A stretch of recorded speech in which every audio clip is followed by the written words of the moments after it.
यह कहानी है राजस्थान के एक छोटे से गांव की, जहां हरिदास नामक एक ब्राह्मण अपनी पत्नी और एक सुंदर बेटी के साथ रहता था। हरिदास अपने ज्ञान और धर्म प्रियता के लिए पूरे गांव में विख्यात था, जो अपने घर के आंगन में बैठा पूजा कर रहा है। पास में उसकी पत्नी और सुंदर बेटी घर के काम में व्यस्त हैं। बेटी का नाम गंगा है और उसकी सुंदरता पूरे गांव में चर्चा का विषय है। गांव के कुछ लोग मिलकर बातें कर रहे हैं। वे हरिदास की बेटी गंगा की सुंदरता के बारे में बात कर रहे हैं। एक झुंड में महिलाएं और पुरुष बैठकर उसकी तारीफ कर रहे हैं। क्या तुमने हरिदास की बेटी गंगा को देखा है? उसकी सुंदरता तो देवताओं के समान है।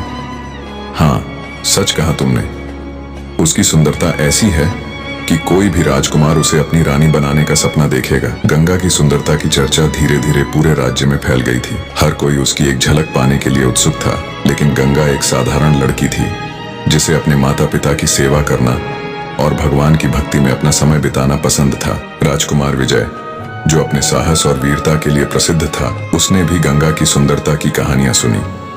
वह उसे देखने के लिए बेचैन हो उठा और अपने घोड़े पर सवार होकर उस छोटे गांव की ओर निकल पड़ा। राजकुमार विजय घोड़े पर सवार होकर गांव की ओर निकलता है। उसकी वेशभूषा और राजसी अंदाज उसे भीड़ से अलग बनाते हैं। गांव के लोग उसे देखते ही झुककर सलाम करते हैं। राजकुमार विजय हरिदास के घर पहुंचता है और दरवाजे पर दस्तक देता है।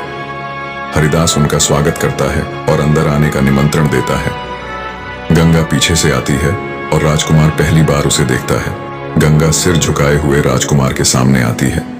राजकुमार विजय जैसे ही गंगा को देखता है, उसकी सुंदरता से मोहित हो जाता है। उसके मन में विचार आता है कि वह इस सुंदर लड़की को अपनी रानी बनाएगा। राजकुमार विजय मुस्कुराते हुए, गंगा, तुम्हारी सुंदरता की जितनी प्रशंसा की है वह वास्तव में सच है। मैं चाहता हूं कि तुम मेरे महल की रानी बनो। गंगा चौंक जाती है और अपने माता पिता की ओर देखती है। राजकुमार, यह मेरे माता पिता का निर्णय होगा कि मुझे किससे विवाह करना है। मैं उनकी आज्ञा का पालन करूंगी। हरिदास सोच में पड़ जाता है और राजकुमार को कहता है कि वह इस प्रस्ताव के बारे में सोचने का समय चाहता है।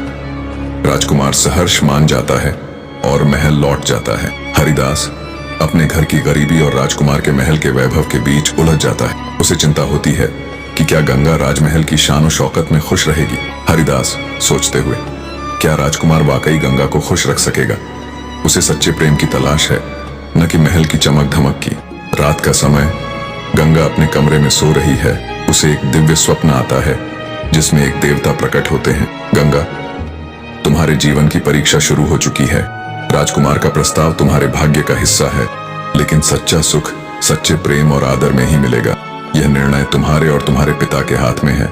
गंगा स्वप्न से जागती है और अपने माता पिता के पास जाती है। वह उन्हें स्वप्न के बारे में बताती है और अपने मन की चिंता व्यक्त करती है। गंगा गंभीरता से, पिताजी, मैं राजकुमार के वैभव से प्रभावित नहीं हूँ। मैं चाहती हूँ कि मेरा जीवन सच्चे प्रेम और सम्मान के साथ गुजरे, न कि केवल धन दौलत के साथ।